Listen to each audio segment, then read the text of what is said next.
Hey, high rollers, what a treat for the nation today. This guy gained poker fame and fortune in 2005 as the main event. But first, our chat today brought to you by VegasTopDogs.com, Tony K and Company, America's top handicappers. They pick winners, folks. All right, I'm watching the World Series of Poker main event last night. J.C. Tran, absolutely card dead. He finishes fifth. They're down to just two now. Heads up for the whole shebang. Jay Farber, Ryan Reese, a club promoter, and a 23-year-old poker pro for all the marbles at poker's marquee event. Thrilling stuff. But as I'm watching, I'm focusing in on the story of the Frenchman, Sylvain Loosely, whose dream it was to play the main event once in his lifetime. And this was his once. Are you kidding me? Fourth? Well, our guest today knows all about that sensation. He was playing his first main event back in 2005. Remember, he had that little cheat sheet, a reminder note to have fun? He finished second to Joe Hachem, runner-up for more than $4 million at his first World Championship. It's the American dream. This guy is living it. Steve Dannenmann, our guest today, the fourth best player in his home game. Right, Steve? Well, hey, thanks, and thanks for inviting me to the show. I got to be honest with you. I told the media that. The real truth of it was I was like the worst. But I really couldn't tell people that because they would have thought I was just bullcrapping them. But that was true. Oh, man, what a story. Steve, hey, it's great to have you on the show. Our pleasure indeed. I suppose you were watching the action last night. What did you think? I was. I watched it till about 2:30 in the morning. And, there's a couple of things that went through my head. Every year since 2005, I've watched, the final table and just kind of, looking back and thinking, hey, wow, I was really there. And I'm starting to think, I wish I was able to enjoy it more than what probably appeared because we'd played 7 straight days. And, there were 12 and 14-hour days. So there was just a lot of time that you didn't get any sleep, and I don't sleep much anyway, but I'm thinking, God, these guys had off, a few, 3-4 months or so, and then they could really get pumped up and really, and then I was looking at the table, and I tell you, it was really boring. These guys weren't talking, they weren't doing anything. And I remember we were all tired and giddy, all 9 of us, so we were chatting at the table and having a good time, and it was, quite often I've been told that, that was one of the better final tables ever because of the chitter-chatter and we weren't hiding behind patches. Oh, absolutely. You guys had fun. Now, when you say you wish you could enjoy it more, did you mean, you were having fun while you were playing. You're talking about the layoff, the 3-month time frame. You think that's good for poker? I think if we had one day, like a one-day layoff to just kind of collect your thoughts and, just kind of catch up on sleep and energy would have been a little bit better there. But hey, if I had a choice to do it all over again, I'd do it exactly the way it was because I think coming back 3 or 4 months later, I don't think I would have probably finished in second at that point. Really? I don't think I would have finished in second. Why do you say that? Why do you say that? Because, as in, not necessarily poker is gambling, because we know it's a game of skill. But I think gambling or life is about streaks. You have your losing streaks, your winning streaks, your feel-good moments, your not-so-feel-good moments. They're full of energy. So when you're running good or just running, you don't want that disruptive flow. And it's funny because Greg Merson, I think it was last night, or I had him on my show last week, Jackpot Radio Show, which is new, which I know you already know all about it. But Greg had said, he said about preparation, he says, I didn't really prepare much because I'm there to react how the other guys are going to be playing. So I can't put a plan together and go there. Those guys all put plans together, and he said, I reacted accordingly. That's very interesting. I love it. Yeah, so I thought, I'll tell you something. Greg is a really smart guy. He's not only is he smart, but he thinks well. In other words, he talks well. He thinks through things, and that's probably why he's such a good. He's a great poker player. there's a lot of great poker players out there that we don't know about because they didn't win their coin flip. And sure, Greg was down to 2.5 blinds at one time, and had he not won, we would have never really known about Greg Merson so much. If you think about it, yeah, he won the bracelet before that, but if he that could be said about a lot of players, couldn't it? It is, sure. So I think there's a lot of talent out there that just they haven't won their coin flips. But Greg was able to, he's a good player, and he's played as many hands on line as anyone, and times 10, and he's got the experience. But he's a smart guy, he really is. And a lot of times people look at poker players as not so smart. And we've obviously seen some champions in the last 8 to 10 years that aren't so smart. But Greg's top-notch guy. I was pretty excited about having him on my show, but I was really impressed by his answers of some of the tough questions that I gave him. Well, we're going to talk more about your show, the Jackpot Radio Show, in a second. But, last night everyone's picking J.C. Tran. He couldn't find a pair. For our listeners who are fans of big-time poker, but not necessarily big-time players like yourself, can you relate for us what it's like when you look down at 8-3, 7-deuce, Jack-4 all night long? Is that just the nature of the beast? Oh, my God. That's just, so frustrating. And you get to the point, and he did well. He did well with what he had to work with. And I'll tell you, I've never seen so many big pairs at the table before. I mean, I stopped watching 2:30 last night, but I counted aces, I think, at least 6 times at the table last night. Yeah, aces versus kings. You got queens in there. I mean, just monster hands. And I think we only showed on my final table, there were probably twice that people had aces. So. Well, I want to talk about one particular hand at your final table. The hand that you open with jacks, and Lazar raises with aces, and Mattisell repops it with kings. That appeared on TV as pure drama. Was it really that dramatic when you're standing right there? Here I am. It's the second hand of the final table. I was telling my girlfriend, Dr. Dawn, last night about this hand, and she's like, really, that happened? It was the second hand. I open up with jacks, Lazar re-raises, Mattisell pushes all in, I'm like, oh my God, I got jacks. I'm like, well, I guess this can't be any good, and I folded. And then, of course, yeah, it was craziness. That was absolutely craziness, and that was the second hand of the tournament. The emotion, I mean, these guys last night, they were busting out, here and there, and it was like, hey, get up, little shoulder, like a little handshake. We were hugging at the final. Oh, Joe, good job, Mike, I'm sorry, Andy Black, blah, blah. It was hugs. There were hugs all over the place. You would have thought it was the 60s. A lot of love. Well, listen, you certainly left an indelible mark on poker history. That was quite a run in 2005. I'm sure you've been asked this a million times, but what stands out for you the most about that time? I mean, from the home games right through your heads-up battle with Mr. Hachem, quite a ride, wasn't it? It was. I'll be honest with you, it wasn't until about 6 months later, and I was sitting in my house, and I sat down and I said, wow, I never realized the impact of what this tournament was all about. To me, it was like no different than a home game, just a little bit more expensive. And I'm thinking, holy mackerel, I was that close to winning the World Cup. I've seen it on TV before and stuff. It didn't matter to me. It was just like another day. It was like a Wednesday or a Thursday. Not a big deal. But then I realized the impact, and, of course, poker was so booming back then. And I'm like, wow. And it was funny because 3 days before the tournament started, and I actually have a book that's a short version of a book that I'm in the process of doing. It talks about me actually losing half my buy-in before the tournament, deciding on whether I was going home or staying. For 3 straight days, I couldn't gamble. Sat by the pool and read the Dan Harrington book for 3 days and made notes. So that's those notes that you talk about. You see me on television.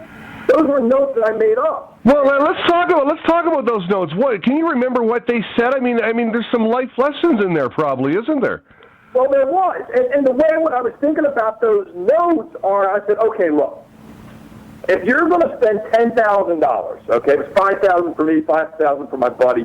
If you're going to spend $5,000, you better go have fun, because you can spend $5,000 and take a lot of vacations, do a lot of beer drinking and hanging out on the beach and having a lot of fun. So what's the sense of putting up $5,000 or $10,000 if you're not going to have fun doing it, right? Right.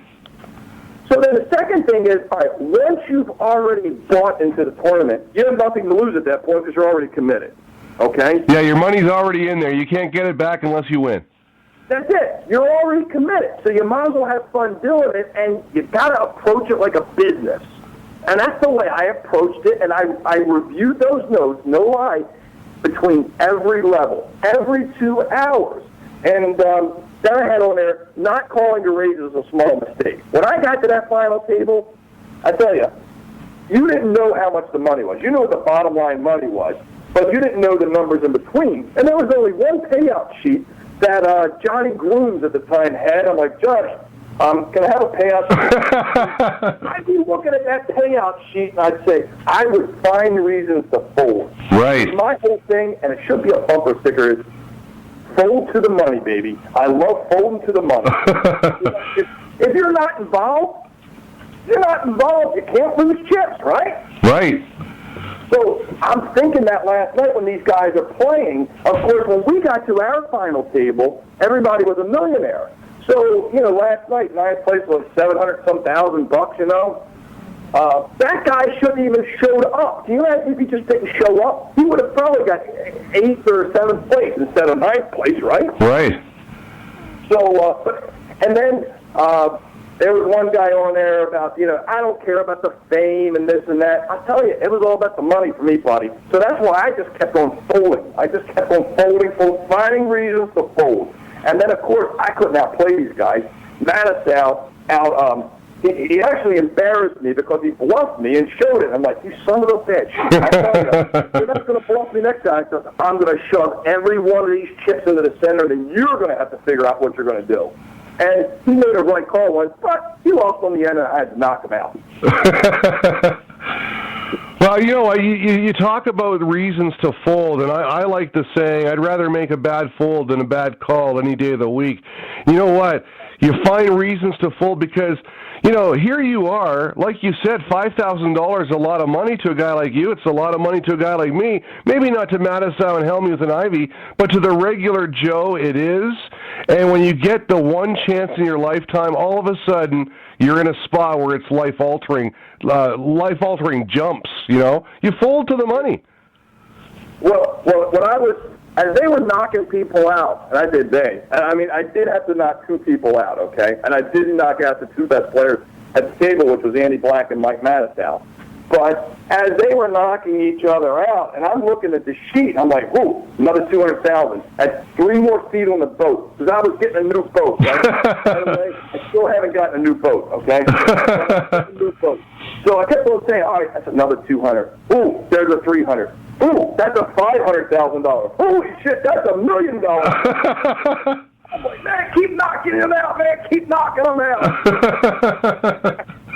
Hey, listen, I always wanted to ask you, heads up against Mr. Hachem, you know, and it was different back then, no break.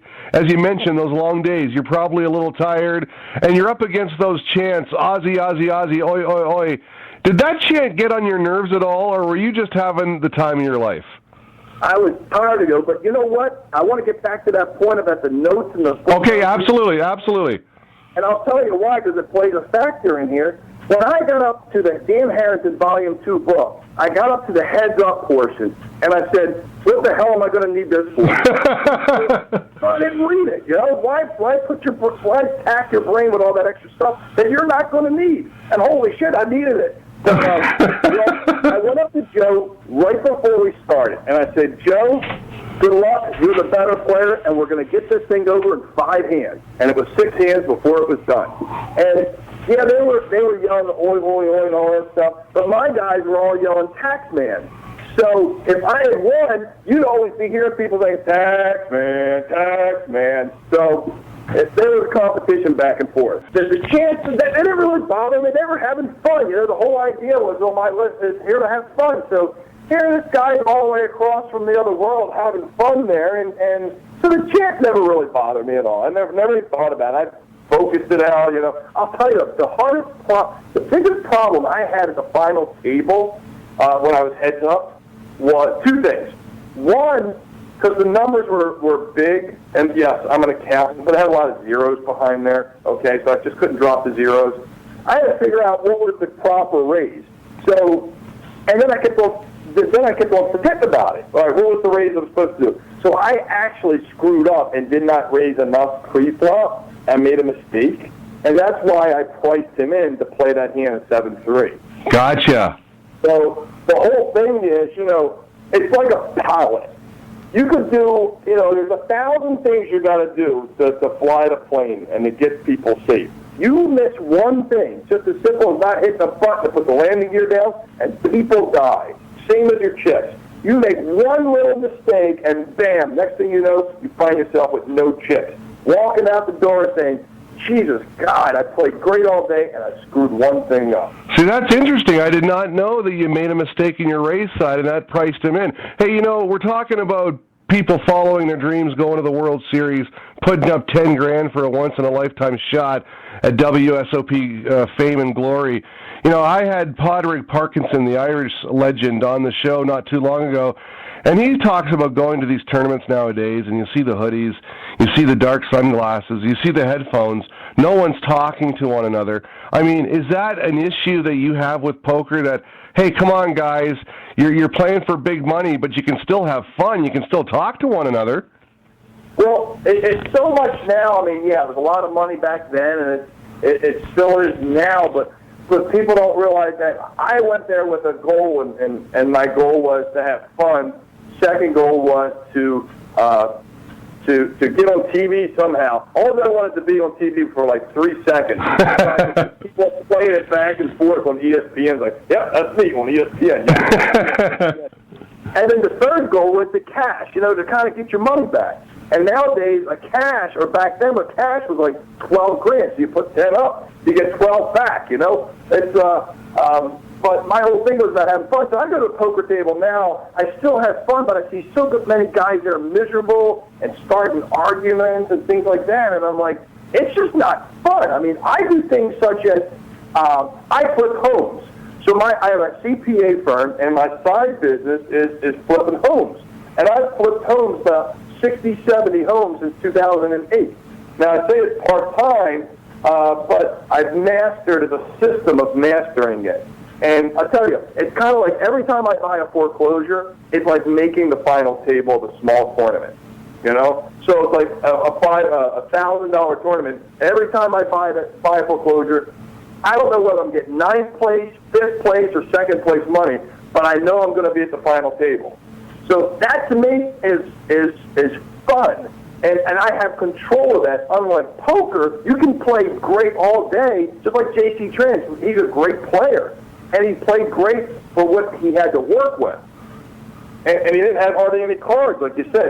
And then, you know, you could have the best hand and then lose. So who wants to? I don't want to be in a career position like that where I do everything right and I still lose. You know, it's funny because a lot of guys, they make that big score like you did, and they say, hey, this is it, this is my new path, and they drop everything and follow poker. You decided to stay on in your job for the reasons you just mentioned, I guess, because that's what you like to do. Well, honestly, the real thing is these guys make final tables, get all this money, and then you know what they think? They think they're good. They don't realize they were just lucky. All 9 of those guys, they were just like the person winning the Mega Millions. They thought they were good picking those numbers. They don't realize they were just lucky. So it's a gift, and when you're given a gift, you got to keep it, hold it, embrace it, hug it, put it in your pocket, put it in the bank, and don't let anybody get to it. Don't give it back to the poker community. Yeah, don't give it back to them, man. Hold that money, and then you do something sensible with it. You do something where you can parlay it into something that you can actually make even more money and do better things and not have to gamble. Then when you go to a $10,000 tournament, you peel out some money and throw it in. If you get banged out the first hand, no big deal. You go play some penny slots or get in a $50 tournament, whatever's running down, you know? Exactly. That's the whole thing. But these guys think they're good. They quit their job. You know, everybody at the final table, of my final table, I bet you, probably only 3 of us aren't broke. All right? Probably Joe's not broke, I'm not broke, and I'm not going to name the other person. But the others, they're broke. Really? Yeah, and you look back, look, Jerry Yang, probably a nice guy. He lost his bracelet this year to the IRS. How about Jamie Gold? Lost his bracelet again to the IRS. Come on, man. That's crazy. Hey, listen, you knocked the bracelet. You can lose all your money. You don't lose your bracelet. That's your luck. That was your luck. That's something that if you respected the game and you love the game and you are proud of your accomplishment in life, you do whatever you can to keep that bracelet because it's a symbol of your achievement. Well said, sir. Absolutely. You know what? I am very surprised to see the likes of, T.J. Cloutier, Jamie Gold, selling their bracelets for whatever reason. As you say, that's their trophy. They earned that. You got to keep that. On that topic, you knocked out Mike Matusow and also Russ Hamilton. Now, those two guys have an interesting history. The disgraced 94 world champ, on your path to runner-up, you had to eliminate him. What do you make of guys like Russ Hamilton, the God Coach scandal, guys that are bad for the game, if you will? What do you make of some of these issues affecting poker today?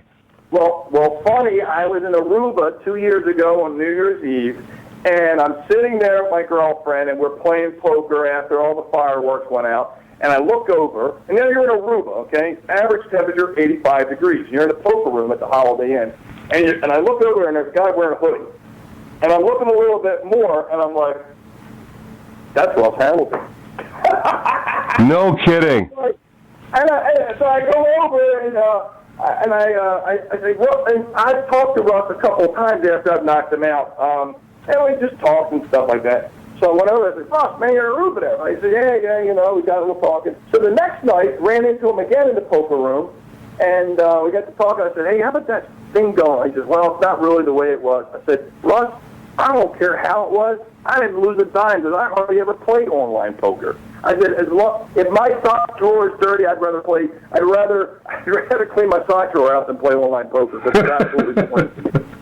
So I don't care what you did, and that was enough. So what he did, hey, when guys are desperate, they do things, right? When they think they can get, hey, you got to meet your maker one day, right? You got to answer to. So whatever you've done on the face of the planet, eventually you got to meet someone, and you're going to be in front of that person or that spirit or whatever the case may be, and if that's the way you made your money, well. Hey, it's your conscience, right? Absolutely. Matusow lost his $1 million from the final table there, and then 4 months later at the Tournament of Champions, which I got 5th, and Mike Matusow got 1st. He won $1 million there, and blew it a couple months later to online poker. So. Well, let me ask you this, Steve. I know some of your some of the big-name pros, perhaps, gave you some heat because I guess you go on about how poker is boring and yet the game has been good to you. What is your message here? I know you're saying online poker is boring and that tournament poker over the long haul is boring. Your message is what? Treat it as a occasional recreational game and simply have fun? That's just plain and simple? To me... All right, so to me, online poker is boring. But to say Greg Merson, who can play 24 or 30 tables at once, and I can only concentrate on one, okay?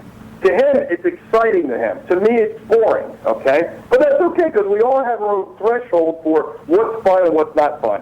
I'd rather be sitting around a table with my buddies in my basement playing poker and cutting on each other than I would be playing at outside of my basement in a casino or so. That's just not as much fun. So there's different degrees of fun, I believe.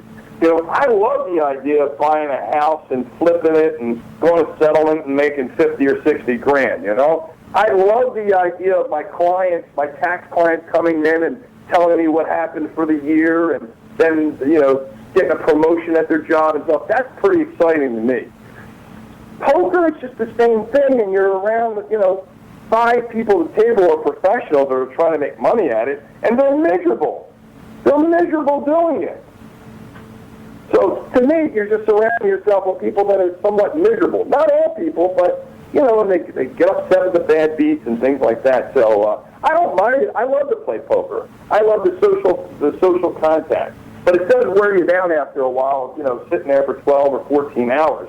3 days in a row and then not cash. You know what I mean? Yeah. All right, Steve, listen, before we get to rapid fire, I want to ask you about the radio show, Jackpot Radio Show. Tell me all about it. Well, I wanted to do something fun, and I came across a client of mine who was selling some time, and she said, you can have your own radio show if you want. I'm like, yeah. And I started thinking about it, but in actuality, online poker is, already hit the U.S., and I think in the next few years that you're going to see it in a lot of states, and then they're going to have some reciprocal agreements with each state where it's going to be just like it was the old days, okay?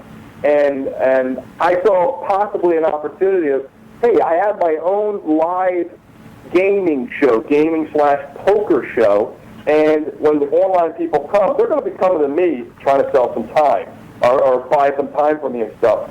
So, and then if the show's good enough, then we possibly get syndication across the country. But it really was just to have fun. So it's not a money-making opportunity in the beginning. If things don't work out the next 6 months, or if I get bored driving back and forth to the radio station, not a big deal, then we'll stop. But right now, my girlfriend Dawn and I and my good friend Bill Ordine, we're just sitting there having fun.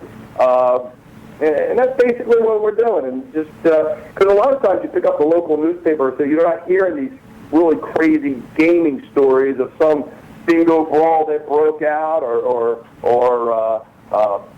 whatever, someone, some nun stealing $350,000 from the church or stuff like that. Just fun stuff. That's all.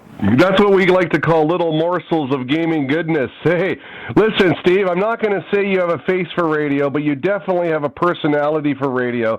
So I want to put you through the rapid-fire test. I'm going to throw out some names and some topics, and I want your real quick first impression, okay? All right. All right. Sunglasses at the poker table. I never wear them at the poker table because then how could they recognize you if you're on TV? Shot clock in poker. I like the idea of a shot clock, but you should have at least one warning. So one warning to go over the time period, but then you throw the shot clock of 30 seconds. If you can't figure it out in 30 seconds, forget it. Online poker, will it or should it be legislated?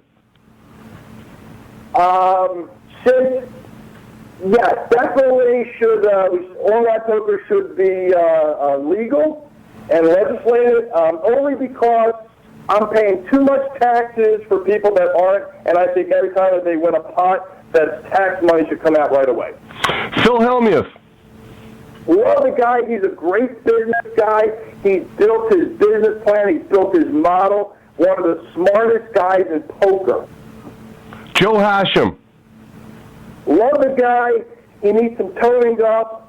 He needs to go to some self-esteem classes. His arrogance is a little difficult. His best friends have come to me and say, Steve, we like you a lot more than our good friend Joe. But you know what? Joe's still finding himself, and good luck to the kid. Doyle Brunson. Doyle Brunson, just an old guy playing poker that wish he came up with PokerStars website. Jerry Ditzel. Jerry Ditzel, unfortunately, my good buddy Jerry Ditzel passed away several years ago. Oh, I'm sorry to hear that.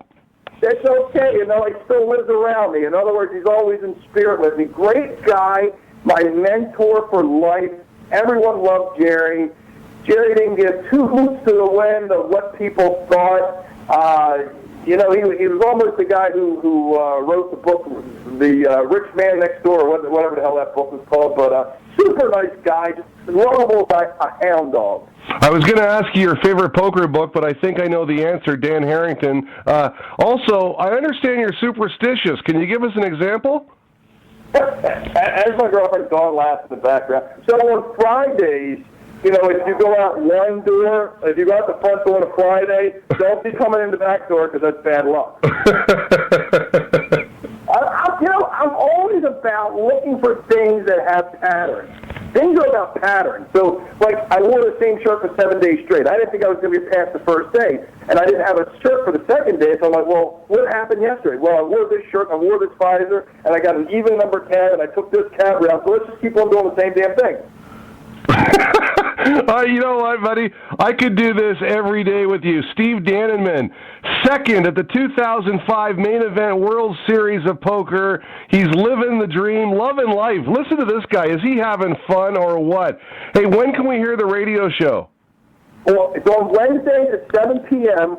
on CBS Radio, CBS Sports Radio, 1300. You can go to cbssportsradio.com and 1300 and click listen. Should go to my Jackpot Radio Show and click like, because I'll have all the different details. And then if you have one of those fancy phones, because I have a flip phone, because I like to keep life simple. You can go to radio.com and download the free app, and then I think you punch in your phone somehow, CBS Sports 1300, and then click on. So it's Wednesdays at 7, but click on my Jackpot Radio Show fan page on Facebook, and I always put the replays up there, so you can listen to them, and then there's no commercials. So it's only 45 minutes, and we have fun, and I'm not as good on the show as I am right now in the interview, because I have other people that want to talk. Oh, I'll tell you what, you got a good personality for radio, buddy, and I like your game plan. Get in while the getting's good, and hopefully they come your way, because I think you got a future in the radio business, buddy. Steve Dannenmann, thanks for being a high roller. All right, buddy. Thanks for inviting me. I really appreciate it. Let's do it again, man.